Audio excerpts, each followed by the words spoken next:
Last time SwitchBot sent me a lock, it won the Ugliest Lock award in my 16 lock comparison video. And it was really no contest. But apparently SwitchBot is gluttons for punishment because they just sent me this, which I wasn't even going to waste my time with, but it also came with this. Yes, that is a facial recognition keypad, which means SwitchBot thinks they can compete with the greatest smart lock of all time, the lock that is still on my front door, the Lockly Visage. So I had to test it out, and I can tell you, it is no Lockly Visage, but it actually performed better than I thought it would. And at about half the price of the Visage, and especially for someone looking for a retrofit lock, I could actually see myself recommending this for some people. Aesthetically, the Lock Ultra is definitely an improvement over the Lock Pro. It only sticks out about half as far as the original lock, so you can't land a 737 on it anymore. But if you do want to ugly it up, it does come with these wood facades so it can match your family truckster. You can buy the SwitchBot Lock Ultra by itself, but that's pretty pointless. You're going to want to get it with a package that includes the keypad Vision so you can unlock it with your face. Yes, it also has a keypad, fingerprint reader, and NFC card reader, but facial recognition is really what matters here. Otherwise, it's just another lock, and who really cares? I would also recommend pairing it with a SwitchBot hub. Without a hub, you won't be able to control the lock remotely or automate it. I have mine paired with the new SwitchBot Hub 3 that has a little display plus some buttons and dials that you can use to control SwitchBot and Matter devices in your home. But the Hub 3 is probably overkill if you just want it to control a lock. The SwitchBot Hub Mini Matter Hub is a fine choice for most people. The Lock Ultra is a retrofit lock, meaning it uses your current deadbolt and key. So it's a good option for renters who aren't allowed to change their lock, or people that are really just obsessed with their current house key, like my parents. SwitchBot does also offer this adapter kit if you're installing this on a Mortise lock, which is kind of nice. Installation was easy. It took less than 10 minutes. I promise you can handle it. The keypad Vision installs with just a couple of screws, or it can be stuck on the wall with the included sticky pad. The only hiccup I had installing it was that I accidentally triggered the theft alarm, but I guess it's kind of good to know the theft alarm works. And you know what also works? The facial recognition. It was a little sketchy at first, but the more it was used, the better it got, to the point where, in good lighting, the SwitchBot recognized my face and unlocked the lock basically every time. I would put its success rate on par with the Lockly Visage, but here's the difference. The SwitchBot is slightly slower to recognize a face than the Visage.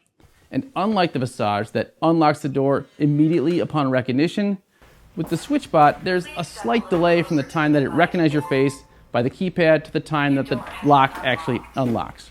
Now this is probably because it is paired to the lock via Bluetooth instead of a wire like the Lockly Visage. I would not call this a deal breaker. The SwitchBot is only about 1.5 seconds slower to unlock than the Lockly. But if you're already used to the Lockly Visage, which almost always has the lock unlocked by the time you turn the doorknob, it is noticeable. That said, as the light drops, the performance of the facial recognition on the SwitchBot lock drops as well. By going into the settings and setting the recognition sensitivity to high, I was able to improve the performance, but still about 20% of the time in low light, it didn't recognize there was a person in front of it.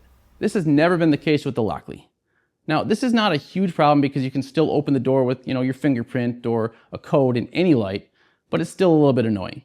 Oh, and for those that are wondering, no, you cannot fool it with a photo or video of your face. I definitely tried.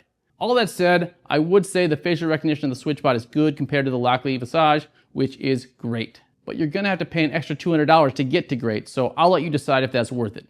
Aside from that, the SwitchBot Lock Ultra does have a lot of nice features such as a door sensor, auto locking, a rechargeable battery, and a backup battery to keep the lock functional while the regular battery is charging. You can also unlock and lock the door from the inside by pressing the button here instead of twisting, which if they could add this feature to pickle jars, I am all in. And one thing the SwitchBot Lock Ultra does better than the Lockly Visage is smart home compatibility. Where the Lockly is basically only compatible with the big three, Amazon, Apple, and Google, the SwitchBot Lock, when paired with the SwitchBot Matter Hub, is compatible with most anything, including Home Assistant, if you're into that sort of thing, which I'm not, because I want to stay married. So that's the new SwitchBot Lock Ultra with keypad Vision. It's not perfect, but if you need a retrofit lock, this is the one I would now recommend. I still like the August lock as well for retrofit if you don't want facial recognition, and I know some people swear by the level lock retrofit lock, but I just think it's overpriced for having basically no interesting features. Sorry I didn't have time to write a song to end this lock video. Maybe next time.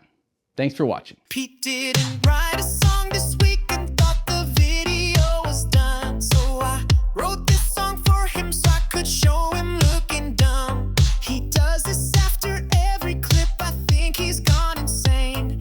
This YouTube thing is definitely messing with his brain. That's all, folks.